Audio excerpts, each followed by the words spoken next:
So this report in today's Gleaner that JADCO agents or people purporting to be JADCO agents have been visiting the houses of athletes unannounced without proper uniform or identification. This is a serious and very dangerous thing.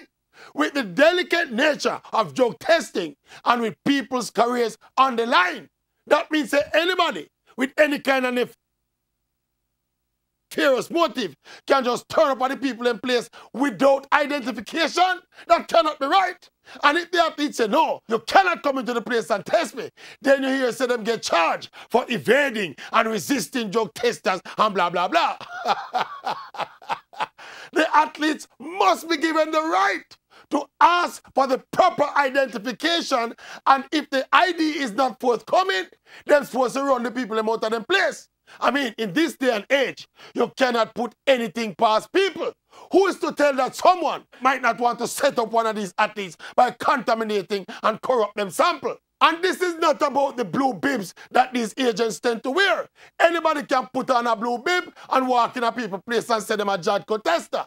This is more about presenting a valid identification to authenticate the identity of the people who are the drug testers.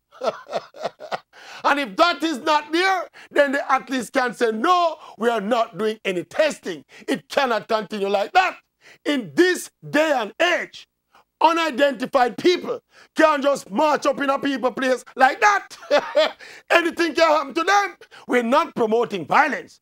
But if a boy shake my gate or step to my front door without proper identification, me no response to what happened to him. Me not promote violence, but me no response to what happened to him. Yes.